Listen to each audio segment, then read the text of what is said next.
Hello, my name is Benjamin Harlow, but everyone usually calls me Ben. I'm 42 years old, and if you ask me what I do, I'd probably give a wry smile and say I'm trying to survive the storms my own family has stirred up. The story I'm about to tell isn't a fairy tale, nor is it a Hollywood movie with a guaranteed happy ending. It's my life, a messy tangle of love, betrayal, and wounds that never heal. Sit down because I'm about to take you into my world where supermarkets aren't just places to shop, but battlegrounds of families, ambitions, and broken hearts. I grew up in a lavish mansion in Westport, Connecticut, where even the air seemed to carry the scent of money. The Harlow family, my family, was a symbol of wealth and power. My father, Edward Harlow, was the chairman and CEO of Harlow Grocery Empire, a high-end supermarket chain spanning across America. If you've ever stepped into a Harlow store, you'd see shelves gleaming under soft lighting, stocked with bottles of Bordeaux wine, boxes of cheese from Provence, and organic strawberries flown in from South America. Everything was perfect, from the way the light hit the artisanal jam jars to the meticulously trained smiles of the staff. That was my father's world, a world where everything had to be exquisite. I was the eldest son destined to inherit this empire. From a young age, I was taught that the Harlow name wasn't just a name, it was a legacy. My father would sit at the head of the dining table in our opulent dining room lined with oil paintings, and recount how my grandfather built the company from a single store in Boston. "Ben," he'd say, his voice low and sharp as a blade, "you are the future of Harlow Grocery. Don't let me down." I'd nod, though deep down, I didn't understand why a 12-year-old boy needed to carry the weight of an entire family's legacy. Our household wasn't just a family, it was more like a dynasty. My mother, Victoria, always appeared in silk dresses and pearl necklaces, but her eyes often seemed distant, as if she were living in a place she didn't want to be part of. My younger brother, Daniel, 5 years my junior, was a carbon copy of my father, always knowing how to please him, always knowing when to flash the right smile. And me, I was the one who asked questions, the one who felt suffocated at dinner parties where guests only talked about stocks, real estate, and European vacations.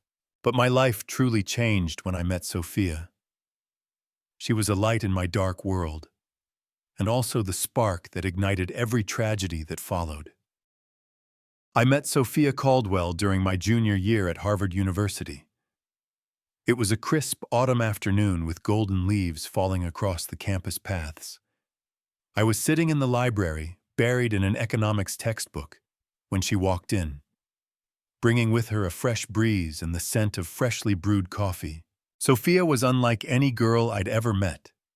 She wore a simple sweater, her hair tied up in a high ponytail, and her brown eyes sparkled as if they held an untold story. She sat down at the table across from me, placed a stack of books on the table, and accidentally dropped a pen. I picked it up, handed it back to her, and when our hands touched, I felt a jolt of electricity run through me.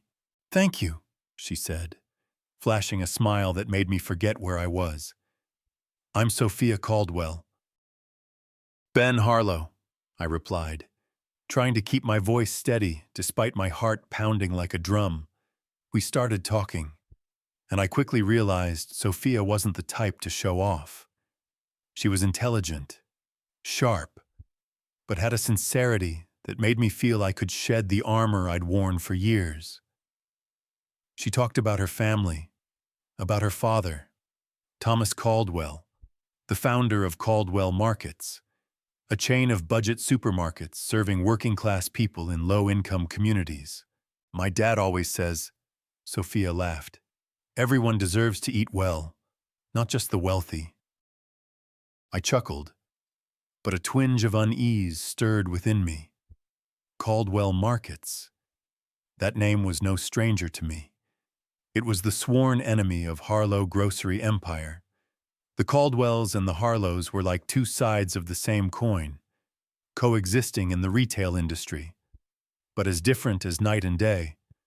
Harlow grocery empire prided itself on being the brand of the elite, where customers would pay hundreds of dollars for a bottle of Italian olive oil simply because it came in a handcrafted glass bottle. My father often referred to Caldwell Markets as those cheap supermarkets with a tone of disdain. They sell to people who don't know quality, he'd said during a shareholders meeting when I was 18 and allowed to sit in. They tarnish the retail industry. But Caldwell Markets saw things differently. Thomas Caldwell, Sophia's father, had built his company from a small store in Denver, Colorado, with the mission of bringing quality food to every American household, regardless of income. Their marketing campaigns targeted workers, single mothers, and struggling neighborhoods. They even had a free meals program on weekends for children in underserved areas. My father called it cheap PR stunts to win the masses, but though I never dared say it aloud, thought it was something Harlow Grocery could never achieve, making a real difference in the community. The rivalry between the two families wasn't just talk. It was a full-blown war. Harlow Grocery and Caldwell Markets had sued each other over an advertising campaign my father claimed the Caldwells had stolen from us. They fought over prime real estate in major cities like New York, Los Angeles, and Houston. Once at an industry conference, my father and Thomas Caldwell nearly came to blows over a comment about the true value of food. My brother Daniel jokingly called it the war of the vegetable vendors. But to me, it felt like a tragic comedy where both sides were too consumed by their egos to see the harm they were causing to their loved ones. Sophia and I fell in love despite all the barriers. Our date nights weren't at fancy restaurants or luxury resorts. We preferred sitting in a small diner in Cambridge eating burgers and laughing about economics exams. Sophia always carried a notebook where she jotted down ideas for improving food supply chains. If we could deliver fresh produce within 24 hours at a low cost, she'd say, her eyes shining, people wouldn't have to choose between quality and their budget. I loved her passion, the way she saw the world, not through the lens of wealth, but through simple values. But I knew our love was a ticking time bomb.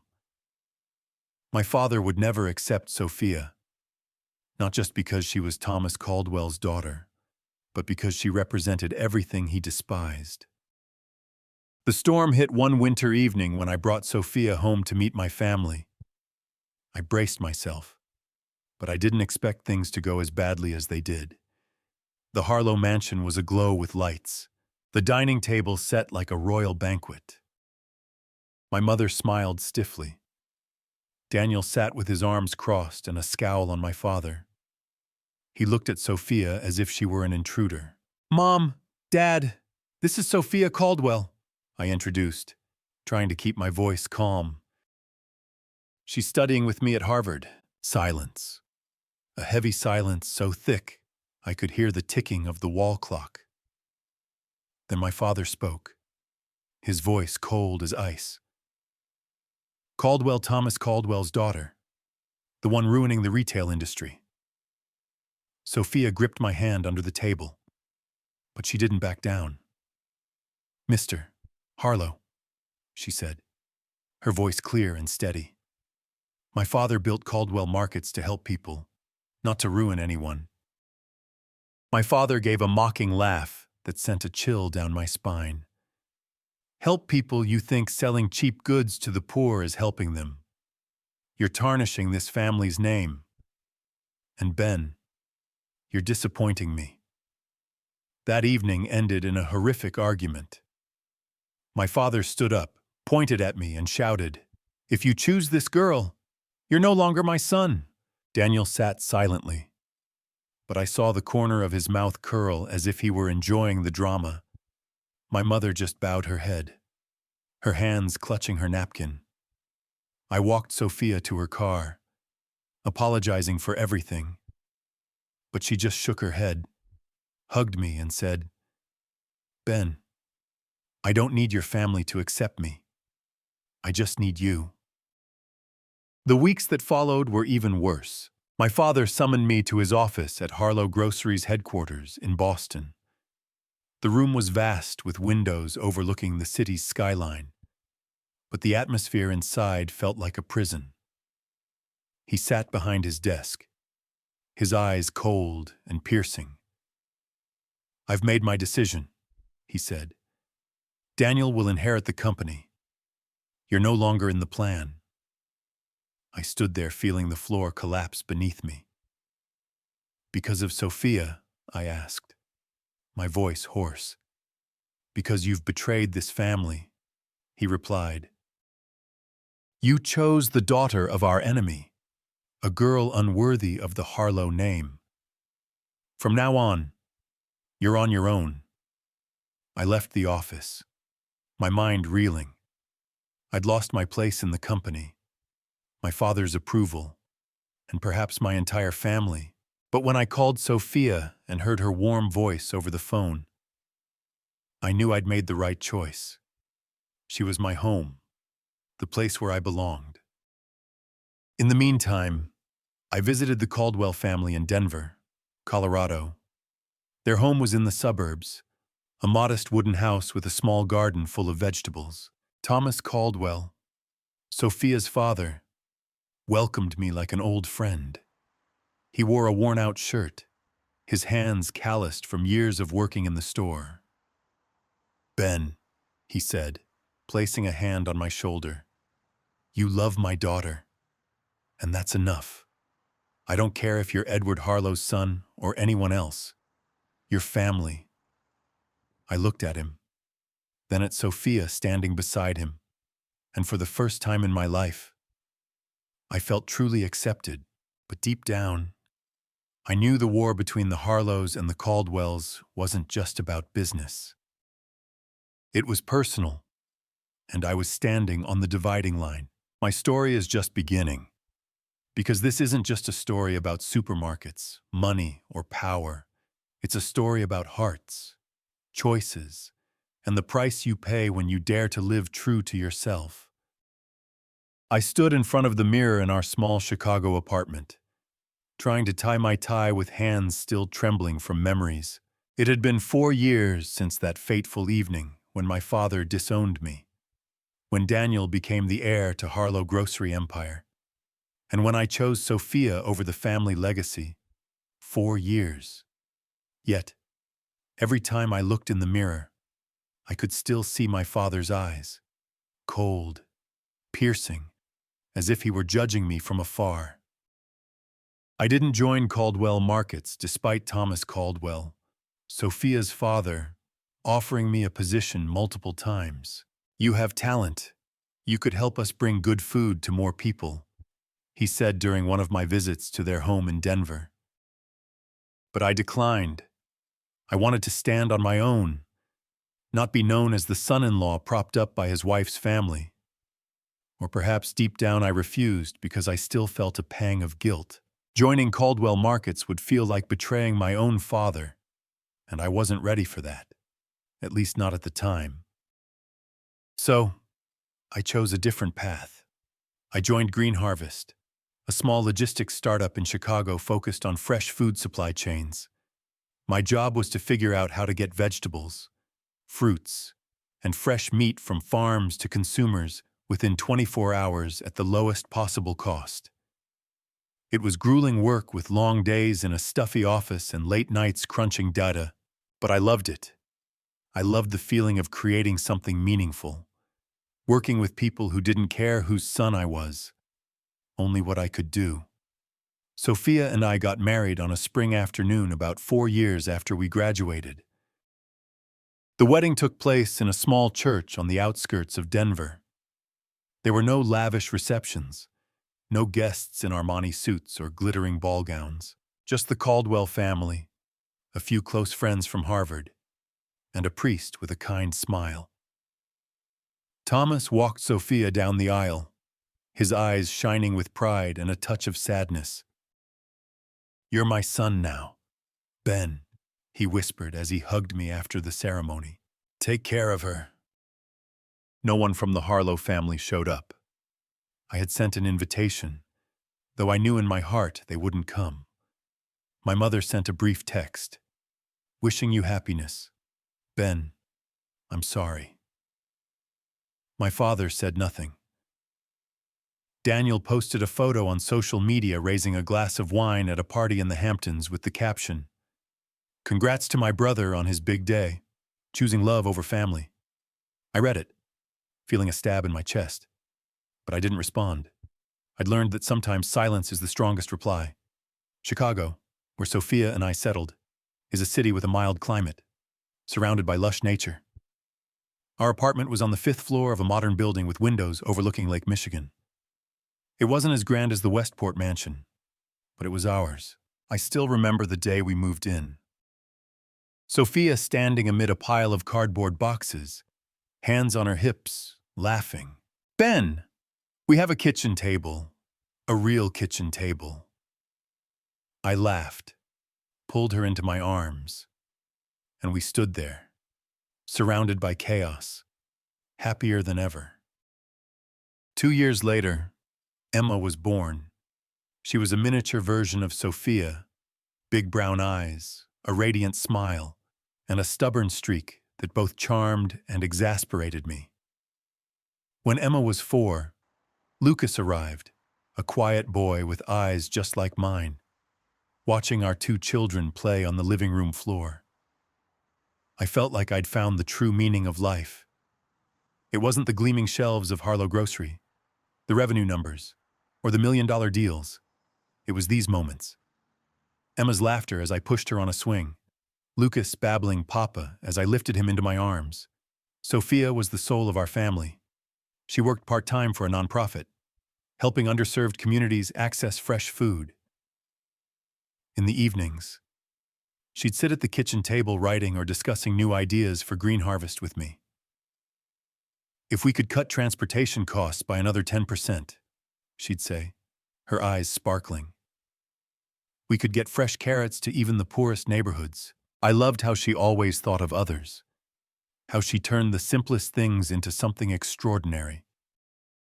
But not everything was perfect. Despite my efforts to cut ties with the Harlows, their shadow loomed over my life. My mother called occasionally, her voice laced with guilt, but never daring to go too far. "Ben, are you doing okay? How are the kids?" she'd ask, and I'd answer briefly, knowing she'd never stand up to my father. Daniel was different. He seemed to relish reminding me I'd been cast out of the family. Once he sent me an article about Harlow Grocery with a message. "Look at what you're missing. We just opened 5 new stores in California. Too bad for you." I didn't reply, but his words still cut deep. Not because I regretted leaving my father's empire, but because a small part of me still hoped my family would change. I wrote letters to my mother, sending photos of Emma and Lucas, sharing stories about our life in Chicago, but those letters rarely got a response. Once my mother sent a birthday card for Emma with a $10,000 check. I returned it with a note.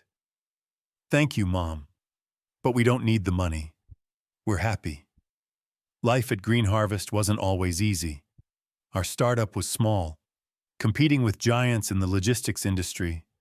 Some weeks I worked 80 hours, dozing off at my desk and coming home with dark circles under my eyes. But Sophia was always there with a hot cup of coffee and a smile.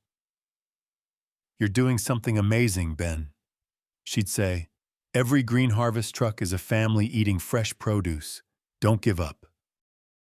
And I didn't. We developed a real-time tracking system that cut delivery times from 48 hours to 24. Small farms began to trust us, and Green Harvest's revenue grew steadily. I wasn't making millions like my father, but I was proud that my work had meaning. I was building something, not to get rich, but to make life better for others. One Sunday afternoon, Sophia and I took Emma and Lucas for a picnic at a park near our home. Emma, now 6, ran around the grass chasing a butterfly. Lucas sat on my shoulders, giggling as I pretended to be a horse. Sophia lay on the picnic blanket reading a book, but occasionally looking up at us with a gentle smile. "You know," she said, "sometimes I think we've found paradise." I sat down beside her, pulling her into my arms. "My paradise is you," I said, and she laughed, playfully punching my shoulder. So cheesy. Harlow. It was a perfect moment, one of those you want to frame and keep forever. But I didn't know that just a few hours later, everything would shatter like a bursting bubble. That was the last picnic where I could still hold Sophia's hand, where I could watch Emma and Lucas run across the grass. We left the park as the sun set, its golden glow stretching across the lake. Emma dozed off in the back seat, clutching her butterfly kite tightly. Lucas was half asleep, his head resting on his sister's shoulder. Sophia sat beside me, softly humming a lullaby her mother used to sing. I drove, my heart feeling like everything in the world was right. The road back to Chicago was a 2-lane highway, winding through fields and forests. I kept a steady speed, the radio playing soothing jazz. Sophia reached over, her fingers intertwining tightly with mine. "Today was fun, wasn't it?" she said, her voice soft. "We should do this more often." I nodded, smiling. "More often. Maybe next week." My words were cut off by a blinding light ahead. A massive container truck like a monstrous beast veered across the center line heading straight for us. I only heard Sophia's scream, "Ben, be careful," before everything plunged into darkness. I woke up in a stark white room, the sharp smell of antiseptic filling the air. My head throbbed, my left arm was numb, and a strange emptiness gripped my chest. A nurse stood by my bed, checking a chart. "You're awake," she said, her voice gentle but cautious. "You have a broken arm and some minor injuries. You're very lucky." Lucky. The word rang like a cruel joke. I tried to sit up, but a wave of pain made me groan. "My wife, my kids, where are they?" I asked, my voice hoarse as if my throat were filled with sand. The nurse looked at me, her eyes darting away. "I'll get the doctor," she said, hurrying out. A chill ran down my spine. I knew something was wrong, but I didn't want to believe it. I couldn't. The doctor entered, a middle-aged man with eyes full of compassion. He sat beside my bed, his voice low. "Mr. Harlow, I'm so sorry. The accident, it was severe. Your wife and 2 children, they didn't make it." The world around me collapsed. I heard his words, but they weren't real. They couldn't be. Sophia, the girl with a smile brighter than the sun, couldn't be gone. Emma, my little girl with curly hair and a laugh that echoed, couldn't have vanished. Lucas, my tiny son who called Papa every time I walked into the room, couldn't be gone. "No," I whispered, shaking my head. "No, you're wrong. They're fine. They have to be." The doctor placed a hand on my shoulder, but I shoved it away. "Take me to them," I shouted, trying to stand despite the searing pain in my broken arm. "Where are they, Sophia? Emma, Lucas?" The nurse and doctor had to restrain me, injecting a sedative to keep me from hurting myself. I collapsed, tears streaming down my face, but no sound escaped my lips. Only a vast, cold void swallowed everything I had ever loved. The days that followed passed like a nightmare. I lay in the hospital, staring at the ceiling, trying to piece together what had happened. The truck driver had fallen asleep. The police told me he lost control, crashing head-on into our car. He survived with only a few scratches. But my family, they didn't stand a chance. I didn't know what to feel about the driver, anger, hatred, or just emptiness. I no longer had the strength to feel anything. Sophia's parents flew from Denver as soon as they heard. They sat by my bedside, silently holding my hand. Elizabeth, Sophia's mother, wept, her frail shoulders trembling. "Ben, you're our son," she said, her voice choked with sobs. "We lost Sophia and the kids, but we won't lose you." Thomas didn't say much, but his eyes were filled with pain.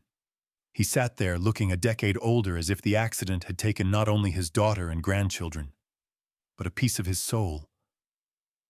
"What do you need?" "Ben," he asked. "Anything. Just tell me." I didn't answer. I didn't know what I needed except to turn back time, to hold Sophia again, to hear Emma's laugh and Lucas's voice. But time never grants such wishes. The response from my own family was a different story. I called my mother, leaving a trembling voicemail about the accident. I hoped, even just a little, that they'd come, that they'd set aside their pride to be with me in this moment. But no one came. My mother called back, her voice heavy with guilt. "Ben, I wanted to come, but your father, he wouldn't allow it. He said I shouldn't interfere with the life you chose." I gripped the phone, feeling my chest constrict. "Mom, my wife and your 2 grandchildren are dead," I said, my voice barely a whisper. "Do you understand they're dead?" My mother sobbed over the phone, but she didn't come. My father, as always, said nothing. Later, I learned a painful truth. My father was busy hosting a birthday party for Daniel at the Westport mansion with expensive wine and high-profile guests. The funeral for my wife and 2 children was held at a small church in Denver where Sophia grew up. I stood before 3 coffins, 2 so tiny they shattered my heart. Emma still held her butterfly kite in her eternal sleep. Lucas, with his peaceful face, looked like he was having a sweet dream. And Sophia, she looked like she was merely asleep, her brown hair gently framing her face, her lips closed as if she had something left to say to me. I sent a funeral notice to the Harlows, despite Thomas's advice against it. "They don't deserve it, Ben," he said, his voice thick with anger. But I sent it anyway, foolishly hoping they'd come, that my father would see the 3 graves and realize he was wrong. But no one came, not a formal condolence, not a single message. I stood before the graves, clutching the crumpled eulogy as tightly as my broken heart. Thomas stood beside me, his hand on my shoulder. "You're my son," he said, his voice firm despite his red-rimmed eyes.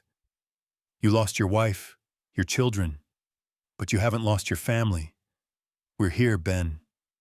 We'll always be here." I nodded, but inside I knew I'd lost everything. Sophia was my light.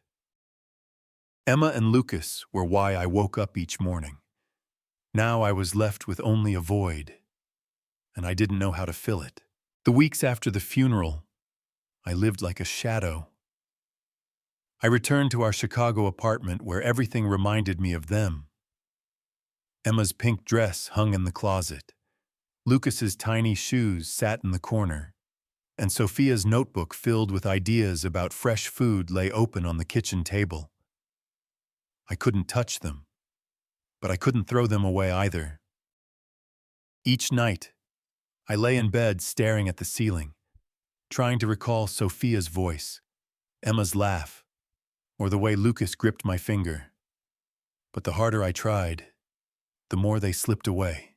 Thomas and Elizabeth visited often, bringing food and stories of Sophia as a child. They tried to pull me from the abyss.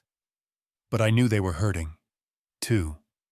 We were survivors left to face a world that no longer felt the same. One evening, as I sat alone in the dark apartment, the doorbell rang. I opened it, expecting Thomas. But it was my mother. She stood there in a long coat, her eyes red. "Ben," she said, her voice trembling. "I'm sorry I couldn't come to the funeral. Your father, Don't talk about him." I cut her off, my voice cold. "Why are you here?" She stepped inside, wrapping her arms around me, and I felt her trembling. "I wanted to see you," she whispered. "I wanted to know if you're okay." I didn't answer. I wasn't okay, and she knew it. But I let her stay because she was still my mother. We sat in silence, and for the first time, I realized she too was a victim of my father, trapped in the gilded cage of the Harlow family. But her presence couldn't ease my pain. It only reminded me that my family, the ones who should have been there, had chosen to stay out of my life. 8 months after the accident, I made a decision. I couldn't keep living like a shadow, couldn't let grief consume me. I stood before the mirror, staring into my own hollow eyes, and told myself, "You have to do something, Ben, for Sophia, for Emma, for Lucas." I wrote a final letter to my father, mother, and Daniel. It was brief, just a few lines. "I'm no longer part of the Harlow family. Don't contact me again." I sent it and turned off my phone. I sold all the shares my grandfather had left me in Harlow Grocery Empire. A substantial sum, but I didn't need it. Money couldn't buy back what I'd lost. What I needed was a cold, decisive plan for revenge. No mercy. Then I called Thomas Caldwell. "Dad," I said, calling him that for the first time, "I want to join Caldwell Markets. I want to carry on what Sophia dreamed of." Thomas was silent for a moment. Then he spoke, his voice thick with emotion. "Welcome home, son." I moved to Denver a week later. Thomas and Elizabeth welcomed me like a son returning from a war. Their wooden house was the same as ever, with its small garden full of vegetables and the faint smell of freshly baked bread in the air. Elizabeth hugged me tightly, tears streaming down her cheeks. "We'll get through this together, Ben," she said. "For Sophia, for the kids." I nodded, but inside I knew I hadn't come here just to heal. I came to fight, not only for Sophia, but for myself. The Harlows had abandoned me, and now I would abandon them. Joining Caldwell Markets sent shockwaves through the media. Business headlines blared. "Disowned son of Edward Harlow joins direct competitor." Some called me a traitor, others a maverick breaking tradition. I didn't care. I wasn't doing this for fame or to prove anything to the world. I was doing it for Sophia, for Emma, for Lucas, and to find meaning in a life that had been shattered. Thomas brought me into the leadership team as Director of Strategic Development. Caldwell Markets' office was in a modest building in Denver, devoid of the oil paintings or Boston skyline views of Harlow Grocery's headquarters. But here, I felt a warmth and sincerity I'd never experienced in Westport. Employees called Thomas Uncle Tom, and they worked not for money, but for a shared belief in the company's mission, to bring good food to every American family. On my first day at Caldwell Markets, I sat in a meeting room with Thomas and the other directors. They looked at me with curiosity, some with skepticism. "You're Edward Harlow's son," the finance director said, his tone guarded. "Why are you here?" I met his gaze without blinking. "I'm here because I believe in what Caldwell Markets is doing." and because I want to carry on my wife's dream, bringing fresh, affordable food to everyone, not just the wealthy. The room fell silent. Then Thomas smiled, placing a hand on my shoulder. "That's the answer I wanted to hear," he said. "Let's get to work, Ben." I threw myself into the job like a man running from his own shadow. Each morning, I woke at 5:00 rereading Sophia's notebook for inspiration from her ideas. I proposed a new strategy, leveraging the logistics technology I'd worked on at Green Harvest to build a fresh in 24 hours distribution system. The idea was simple but ambitious. Deliver fresh food from farms to stores within a day at the lowest cost possible. If successful, it would position Caldwell Markets to compete directly with Harlow Grocery, especially in major cities like New York, Los Angeles, and Houston, my father's untouchable strongholds. Thomas backed me fully. "You can do this," he said during a late-night meeting. "Sophia would be proud of you." Hearing her name made my heart clench, but I nodded, gripping my pen tightly. I won't let you down, Dad," I said, and for the first time, I felt I wasn't just working for Sophia, but for myself, to prove I could stand tall without the Harlow name. The Eat Well Without Being Wealthy campaign launched a few months later. It was my idea, inspired by the notes in Sophia's notebook. We weren't just selling food. We were telling a story about ordinary families, workers, single mothers, people who didn't need to spend hundreds of dollars for a quality meal. Our ads appeared on TV and social media featuring smiling farmers, children holding fresh apples, and the message, "Caldwell Markets, good food for everyone." The campaign was a direct blow to Harlow Grocery, my father, with his philosophy of luxury goods for the elite, couldn't fathom why middle-class customers, once the backbone of Harlow's revenue, were turning away. Articles began to compare the two. Caldwell Markets is redefining food retail while Harlow Grocery is stuck in the past. I read those articles feeling a mix of pride and vindication, but my greater purpose was clear. I was doing this because I believed Sophia was right. Everyone deserves to eat well, not just the rich. One evening, as I worked late in the office, my phone rang. It was Daniel. I hesitated, but picked up. "Hey, big brother." His voice came through cold and mocking. "Heard you're making waves at Caldwell Markets. Congrats, trader." "Daniel," I said, struggling to stay calm. "If you're just calling to mock me, hang up." "Oh, no," he sneered. "I just wanted to remind you that you're digging your own grave. Dad won't let this slide. You think you can beat Harlow Grocery? You're wrong."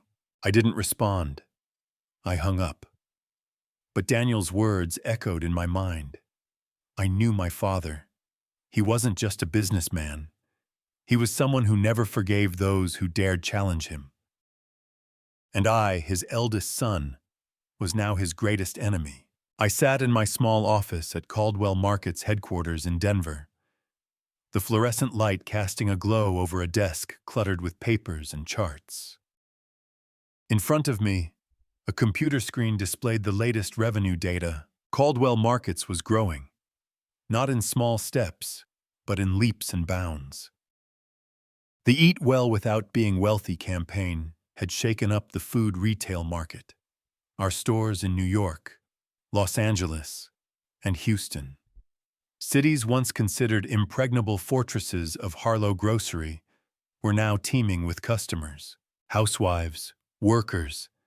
Even those who had once been loyal to my father's upscale brand were flocking to Caldwell Markets for fresh, affordable produce. But I didn't let myself get complacent. Every night before bed, I opened Sophia's notebook, rereading her slanted handwriting. Fresh in 24 hours. Every family deserves it. Those words were the fire that kept me going.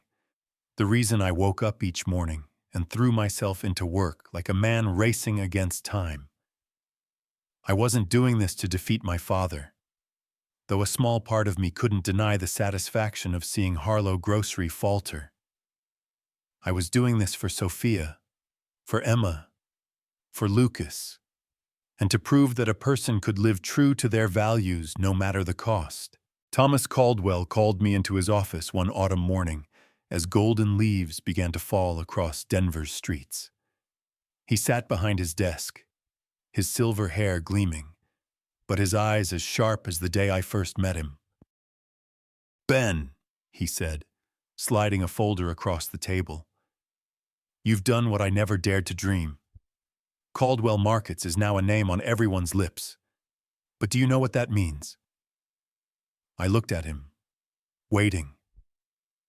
Thomas smiled, but his smile carried a hint of concern.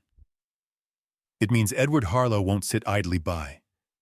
He's losing market share, losing shareholders, and most importantly, he's losing his reputation.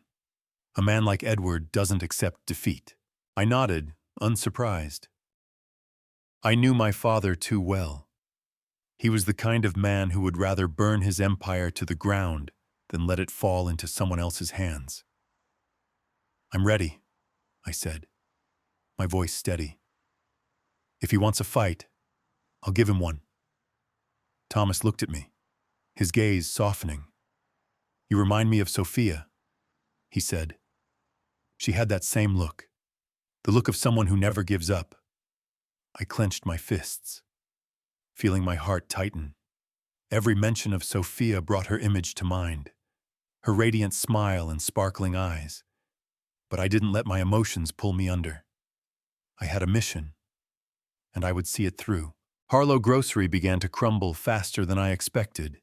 Quarterly financial reports showed their revenue declining steadily, especially in cities where Caldwell Markets had expanded. Their stores in New York and Houston had to close, unable to compete with our prices and delivery speed. Middle-class customers, once captivated by Harlow Grocery's glamour, realized they didn't need to spend hundreds of dollars on a bottle of olive oil or imported cheese. They wanted fresh, affordable food, and Caldwell Markets was delivering it. I drew on my experience from Green Harvest to optimize Caldwell Markets' supply chain. The Fresh in 24 Hours system wasn't just a slogan, it was a revolution. We partnered with local farms using real-time tracking technology to ensure vegetables and fruits reached customers within a day of harvest. Suppliers once hesitant to work with Caldwell Markets for fear of retaliation from Harlow Grocery were now lining up to sign contracts with us. They appreciated my transparent, efficient approach. And more importantly, they saw the potential in a company experiencing rapid growth. But not everyone was pleased. Daniel, my brother, began appearing in the media trying to salvage Harlow Grocery's image. In an interview on CNBC, he sat upright in an expensive suit, speaking with polished confidence. "Harlow Grocery isn't just a supermarket chain. We're a symbol of sophistication and quality. Competitors like Caldwell Markets may attract customers with low prices, but they'll never match our class." I turned off the TV, an uneasy feeling settling in my chest. Daniel could say whatever he wanted on television, but numbers don't lie. Harlow Grocery was losing ground, and I knew they'd soon launch a counterattack. I just didn't expect it to come so quickly. One morning, as I reviewed revenue reports in my office, Thomas walked in with a newspaper in hand.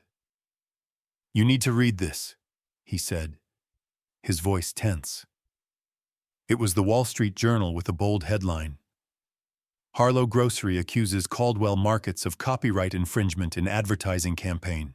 The article quoted my father, Edward Harlow, alleging that our Eat Well Without Being Wealthy campaign had copied an old Harlow Grocery campaign. He announced plans to sue Caldwell Markets, seeking millions in damages. I read the article, feeling my blood boil. This wasn't the first time my father had used lawsuits to crush competitors. He'd done it to Caldwell Markets years ago when Sophia was a child, and now he was repeating history. But this time, I wasn't the 18-year-old boy sitting in on his boardroom meetings. I was Ben, Caldwell Markets' Director of Strategic Development, and I wouldn't let him win so easily. I immediately convened our legal team. "They have no evidence," I said, my voice firm. "Our campaign was built on Sophia's ideas from her notebook. This is a dirty tactic, but we won't back down." The legal team agreed that Harlow Grocery's lawsuit lacked a strong foundation, but they warned that a legal battle could be lengthy and costly. "Edward Harlow doesn't need to win," one lawyer said. "He just needs to distract us and damage our reputation." I nodded, but inside I knew this wasn't just a lawsuit. It was a declaration of war. My father was sending a message. He still controlled the game, and I couldn't escape his shadow. But he was wrong. I was no longer Ben Harlow, the obedient eldest son. I was Ben fighting for my wife's dream, and I wouldn't let him destroy it. The lawsuit dragged on for months, but it didn't deter us. While the lawyers handled the paperwork, I focused on expanding Caldwell Markets. We opened 10 new stores in major cities from Atlanta to San Francisco. Each new store was a dagger to my father's pride. I imagined him sitting in his Boston office reading declining revenue reports, his face red with rage. But I didn't stop. I accelerated the Eat Well Without Being Wealthy campaign, launching new ads featuring real families sharing how Caldwell Markets had changed the way they eat. One ad featured a single mother in New York saying, "I used to think fresh food was only for the rich. Caldwell Markets proved me wrong." Audiences loved those stories. Our revenue soared, and suppliers began pulling away from Harlow Grocery. One of our biggest wins came when a major California farmers cooperative emailed me saying they wanted to shift their entire contract to Caldwell Markets because "your way of doing business is transparent and respects us." It was a major victory, and it made me smile for the first time in months. The climax came at a national food retail conference in Las Vegas. I was invited to speak as Caldwell Markets representative. As I stepped onto the stage, my heart pounded, not from nerves, but because I knew my father was there sitting somewhere in the audience. I didn't look at him, but I felt his gaze, cold, judgmental, like the day he disowned me.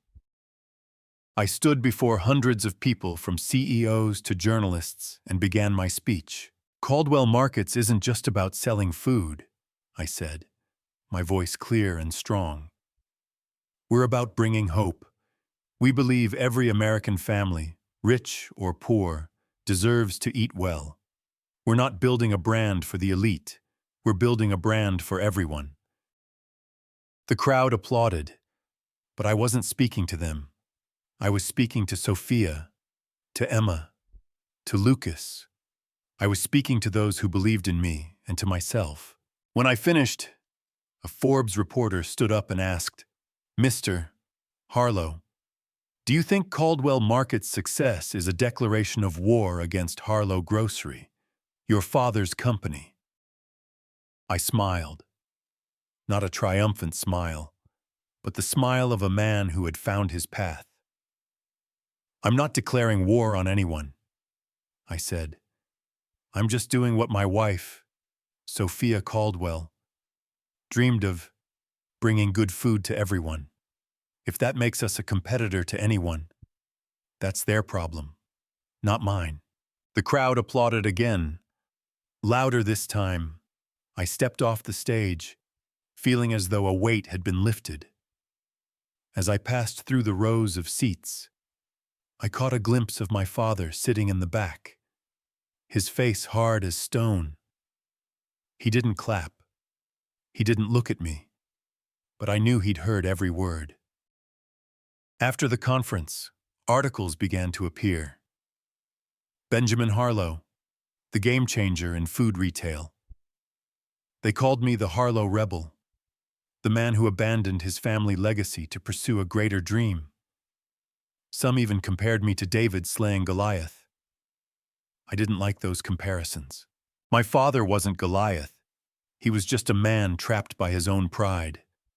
Harlow Grocery continued to weaken. Shareholders began questioning Daniel's competence as he struggled under the pressure. A Bloomberg article revealed that Daniel had spent millions on lavish, ineffective ad campaigns, while Caldwell Markets won customers' trust with authentic, relatable ones.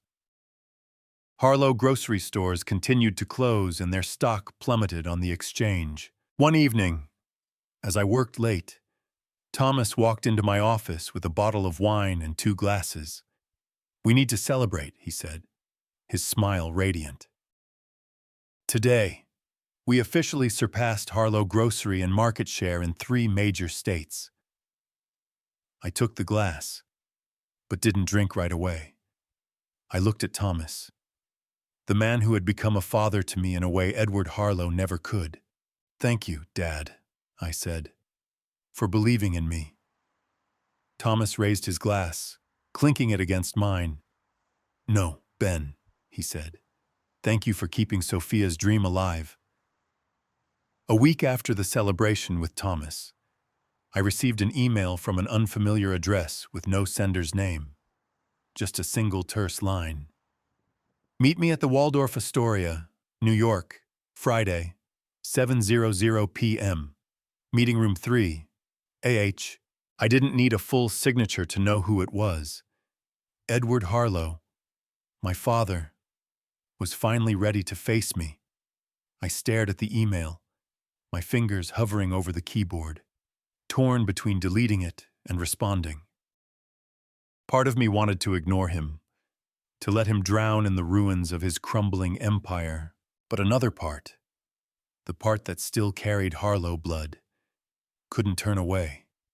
I needed to look him in the eye, to hear him speak, if only to confirm that I was right to cut ties with him. I replied, "I'll be there." New York greeted me with the biting chill of winter, gusts of wind sweeping through streets aglow with Christmas lights. I stepped into the Waldorf Astoria, a place that had once been the playground of the Harlow family during lavish galas. The lobby was as opulent as I remembered, with marble columns and warm golden light. But I was no longer the boy trailing behind my father in an oversized suit. I was Ben, a man who had chosen his own path, and I wasn't here to beg for forgiveness. I was here to confront him. Meeting room 3 was on an upper floor with windows overlooking Manhattan's skyline.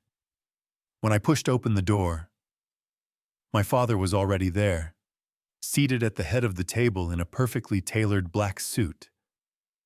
He looked older than I remembered, his hair grayer, the lines around his eyes deeper, but his gaze was as sharp as ever, like a blade ready to cut down anyone who dared defy him. He didn't stand, didn't greet me, just gestured for me to sit.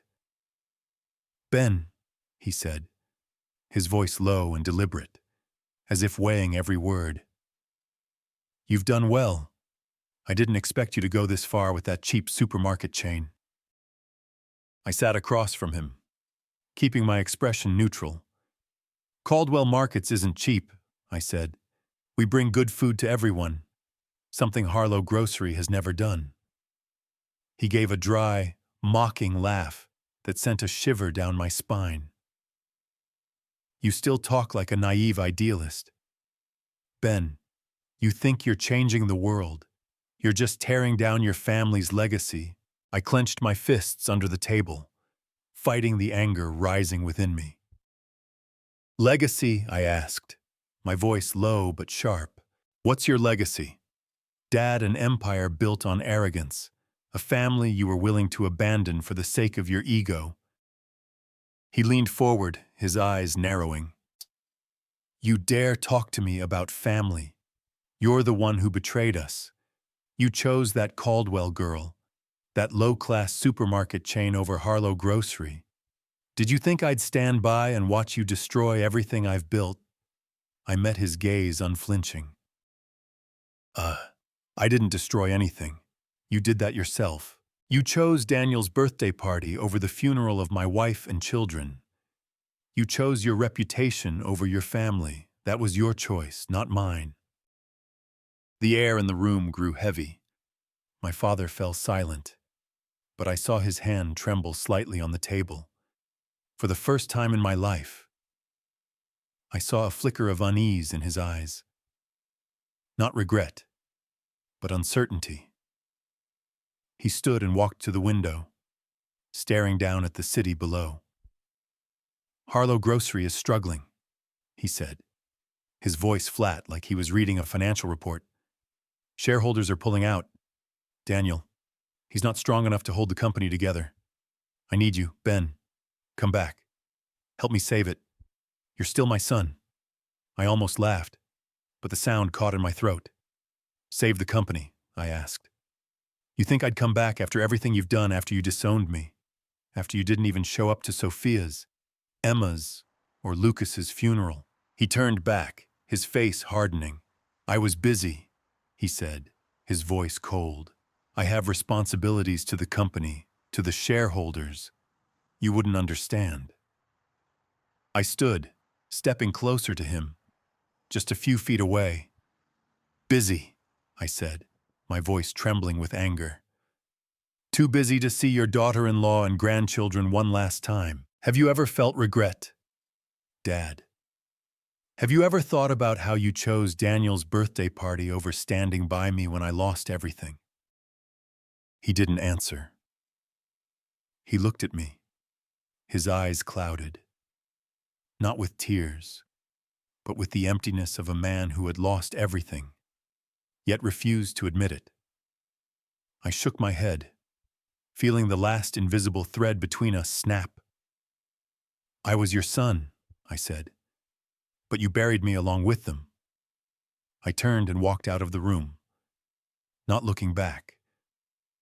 As the door closed behind me, I felt a strange sense of liberation. I was no longer Ben Harlow, the eldest son of Edward Harlow. I was Ben fighting for Sophia's dream, and I wouldn't let anyone, not even my father, stop me. In the weeks that followed, Harlow Grocery continued to collapse. News reports detailed how the company was selling off assets to pay debts. Daniel appeared on television trying to maintain an air of confidence, but his eyes betrayed panic. Some major shareholders publicly criticized his competence, calling him an unworthy heir.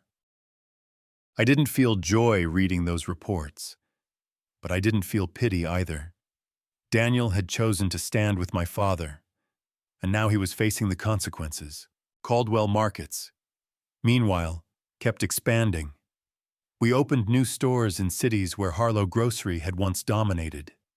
The Eat Well Without Being Wealthy campaign became a phenomenon, studied in universities as a textbook example of value-driven marketing. Suppliers continued to abandon Harlow Grocery to sign contracts with us, and I received emails from farmers thanking Caldwell Markets for giving them access to larger markets than ever before. One morning, Thomas called me into his office. He slid a newspaper across the desk, its headline blaring, "Harlow Grocery Files for Bankruptcy Protection." I read the article, feeling as though a chapter of my life was closing. The company my father had spent his life building, the one he'd once hoped I'd inherit, was now just a name in headlines. "What do you think, Ben?" Thomas asked, his eyes searching mine. I folded the paper and set it down. "I don't think anything," I said. "Harlow Grocery is no longer part of me, but Caldwell Markets, that's my home." Thomas nodded, a faint smile crossing his face. "You've done what I never dared dream," he said. "But you know, Ben, what I'm most proud of isn't the revenue or market share. It's you, a man who rose from the ashes and kept fighting." I smiled for the first time in months, feeling a slight lightness in my heart. Thank you, Dad, I said. But this fight isn't over. We still have work to do. 3 years later, Caldwell Markets had become the dominant name in food retail. We held over 70% of the market share across the United States, a figure even Thomas, with all his optimism, hadn't dared to dream of. Our stores sprouted everywhere from struggling neighborhoods in Detroit to bustling suburbs in Los Angeles. The Eat Well Without Being Wealthy campaign was no longer just a slogan. It had become a movement, a reminder that good food shouldn't be a privilege for the wealthy. But no matter how sweet Caldwell Market's successes were, they couldn't fill the void in my heart. I still saw Sophia in every corner of my life, in the smell of morning coffee, in Emma's pink dress hanging in the closet, in Lucas's tiny shoes sitting alone in a corner. I had achieved so much, but the cost was too great. I wondered if Sophia would truly be proud of me or if she would want me to stop, to slow down and find some peace. One autumn afternoon, Thomas called me into his office. He sat there looking older, but with the same warm smile I'd seen the day we met. "Ben," he said softly, "I've decided to retire." I looked at him stunned. "Retire, Dad. Caldwell Markets is at its peak. You can't," he raised a hand, cutting me off. "I've worked my whole life, Ben. I built Caldwell Markets from a single store in Denver, and now it's bigger than I ever dreamed. But I'm tired. I want to spend the time I have left with Elizabeth, with our garden, and maybe to remember Sophia in a way I haven't had time to do." I nodded, though inside I felt a twinge of panic. Thomas was the backbone of Caldwell Markets, the one who had guided me through my darkest days. The thought of him leaving felt like losing an anchor. "And I want you to take over," he said, looking me straight in the eye. "You'll be the CEO of Caldwell Markets." I opened my mouth to protest, but he shook his head. "Don't say no, Ben. You're the right person for this. You understand Sophia's dream, our values. You've proven that. Not just to me, but to the world." I sat in silence, feeling a wave swell in my chest. CEO of Caldwell Markets. It was something Sophia had once teased me about during those late nights at the kitchen table. Dreaming wild dreams. "One day you'll run the whole retail world." "Ben," she'd laughed, playfully punching my shoulder. "But don't let it make you arrogant." "Okay." "I don't know if I'm worthy," I said, my voice low. "I've done everything for Sophia, but I still feel like I haven't done enough." Thomas stood, walked around the desk, and placed a hand on my shoulder. "You've done more than enough, Ben. You've made her dream a reality. Now do this for yourself. Live a life you're proud of." I nodded, tears welling up, but I held them back. "I'll try, Dad," I said. "I promise." The day I officially became CEO, Caldwell Markets held a small press conference at our Denver headquarters. Reporters from across the country flooded in, cameras flashing, and I stood at the podium trying to maintain a calm demeanor. "I'm not here to build an empire," I said, my voice clear. "I'm here to carry on a legacy. Sophia Caldwell's legacy, who believed everyone deserves to eat well and live well. Caldwell Markets won't stop because we're not just selling food. We're bringing hope." The crowd applauded, and I looked down to see Thomas and Elizabeth standing in the front row, smiling. But in that moment, I could almost see Sophia standing beside them, her brown eyes shining brightly. I blinked, and she was gone. But I knew she was always there in every decision I made, in every step I took. That autumn, I returned to the cemetery in Denver where Sophia, Emma, and Lucas rested. The cemetery sat on a small hill with rows of oak trees blazing red under the setting sun. I walked along the path carrying a bouquet of daisies. Sophia's favorite flower. A gentle breeze carried the scent of freshly baked bread from a nearby Caldwell Market store, one I had personally inaugurated months earlier. I knelt before the 3 graves, placing the daisies on each one. "I did it, Sophia," I whispered, my voice soft enough for only the wind to hear. "Caldwell Markets is for everyone now, just like you always wanted." I kept my promise. I touched Emma's headstone, then Lucas's, feeling my heart constrict. "I wish you and the kids were here to see it." I sat there in silence, letting the memories flood back. Emma's laughter as she chased her butterfly kite, the way Lucas gripped my finger when I held him, Sophia's smile when she looked at me as if I were her entire world. Those memories were painful, but they were also my strength. They reminded me that I had lived, had loved, and no matter how great the loss, I still had a reason to keep going. A soft breeze swept through, carrying the scent of bread and a sense of peace I hadn't felt in years. I stood looking out at the hill where the sun was setting, painting the sky a brilliant orange. "Thank you, Sophia," I whispered, "for giving me a reason to live." In the years that followed, Caldwell Markets continued to grow. But I was no longer just a man driven by a fight. I learned to slow down, as Thomas had advised.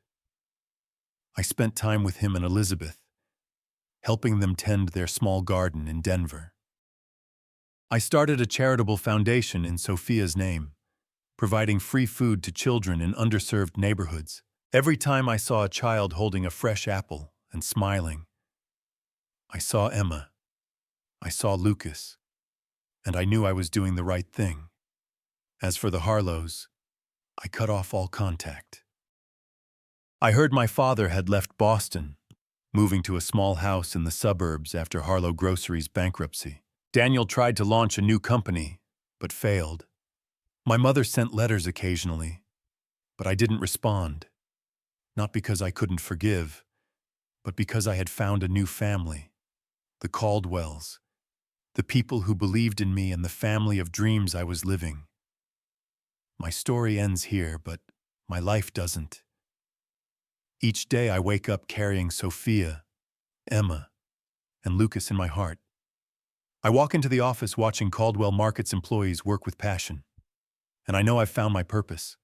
I'm no longer Ben Harlow, the eldest son of an empire. I'm Ben, a man who lost everything but found himself again, who turned pain into hope and who will keep living for those I love and for myself. If this story touched you, please give it a like. Share your thoughts in the comments below. And don't forget to subscribe to the channel for more inspiring tales. Your support means the world and helps spread these meaningful messages further. Thank you for listening.